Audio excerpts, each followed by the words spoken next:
কয়েকদিন যাবৎ নেট দুনিয়ায় খুব হুড়োহুড়ি চলছে স্বপ্নের অফার নিয়ে।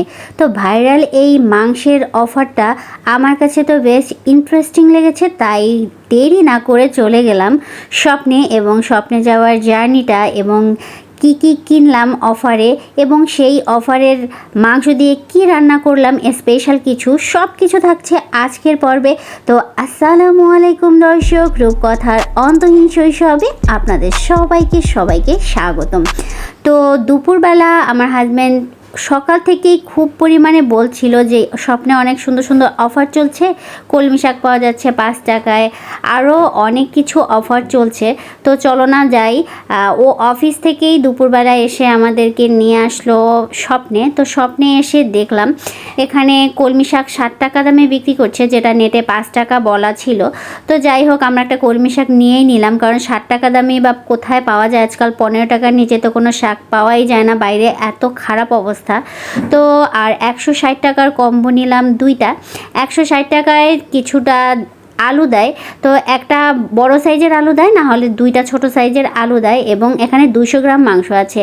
একটা কাঁচকলার কম্বো নিলাম, সেখানে 4টা কলা এবং একটা পেয়ারা থাকে, যেটা 52 টাকা। তো এই অফারটা কিন্তু খুব লাভবান, কারণ দেখলাম কাঁচা বাজারেও কিন্তু কলা, এক হালি কলার দাম 50 টাকা। যাই হোক, বাজার শেষ করে আমরা চলে আসলাম। তো খিচুড়ি কম্বো নিয়েছিলাম 3টা, নুডলস নিয়েছিলাম, আর এই কম্বোটা কিনেছি 200 গ্রাম মাংস। তো দুইটা কম্বো কিনলাম, আর 300 টাকারও কিছু মাংস কেনা হয়েছে আমাদের। তো আজকে ওভারঅল স্বপ্ন দিয়ে বেশি কিছু বাজার করিনি, জাস্ট অফারের জিনিসগুলোই বাজার করে এনেছি, এবং এটা কিন্তু মোটামুটি ভালোই লাভ হয়েছে। এই হচ্ছে কলমি শাকটা। তো রূপকথা খুব এনজয় করছিল, কারণ ও কিছু খেলনা কিনে এনে আনছিল। তো আজকে পুরো স্বপ্নের জার্নিটা স্বপ্নের মতোই ছিল। আমার কাছে মনে হচ্ছে লাভ হয়েছে, কারণ বাইরে তো 900 টাকা 800 টাকা করে বিক্রি করে মাংস, এখানে 750 টাকারও কম পড়েছে প্রাইসটা, এবং এখানে সলিড মাংসটাই বেশি দেয়, হাড্ডি খুবই কম দেয়। এটা হচ্ছে 300 টাকার কম্বো, যেখানে মাংস দিবে হচ্ছে 450 গ্রাম, সাথে আলু দিবে অনেকগুলো। তো 3টা কম্বো কিনে এনেছি, সেটা হচ্ছে একসাথে আপনাদের শো করব। এতগুলো আলু দিয়েছে এবং এতগুলো মাংস দিয়েছে, এখানে কিন্তু 1 কেজির বেশি মাংস আছে। তো কিনে আনা অল্প মাংস দিয়ে কি রান্না করলাম চলুন দেখি। আপনারা দেখছেন শখের রান্নায় নতুন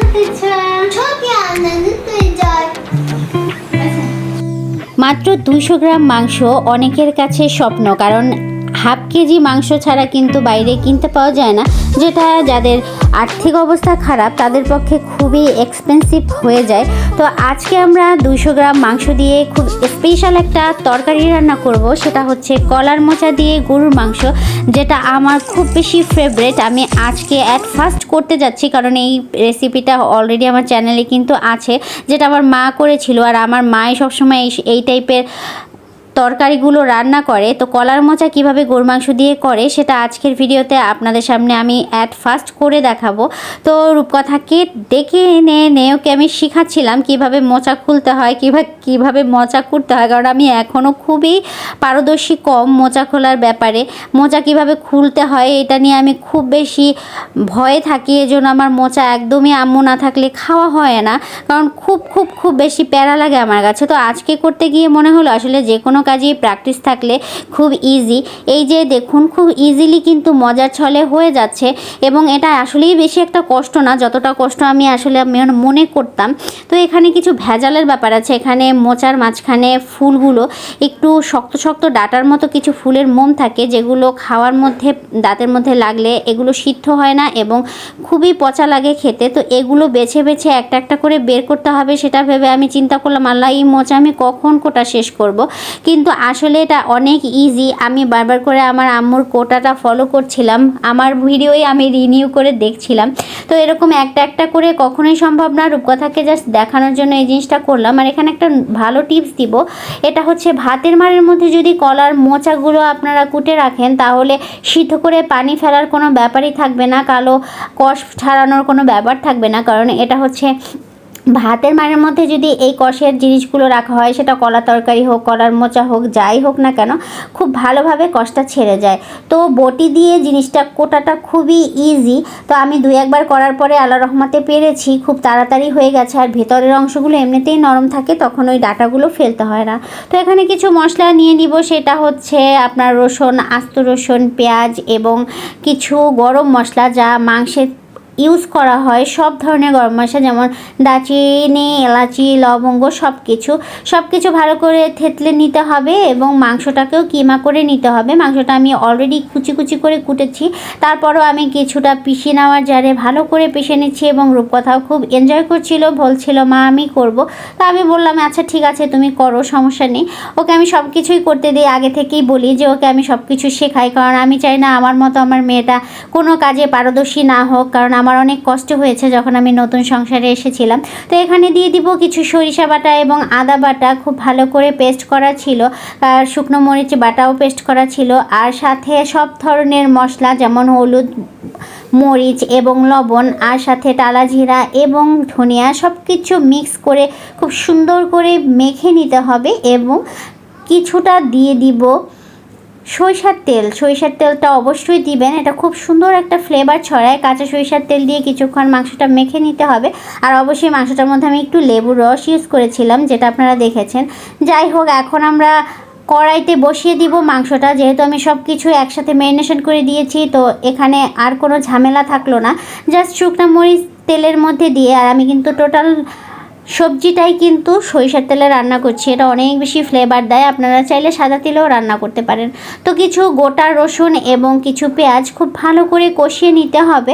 কষিয়ে নেওয়ার পরে, ভালো করে কষিয়ে লাল লাল হয়ে আসার পরে আমরা মাংসটা ডাইরেক্ট দিয়ে দিলেই হবে। তবে আমার আম্মু কিন্তু এই মাংসটা আলাদা করে দিয়েছে, মশলাগুলো আলাদা করে দিয়ে কষিয়েছে। তো আমার কাছে এইটা বেশি ইজি মনে হয়েছে।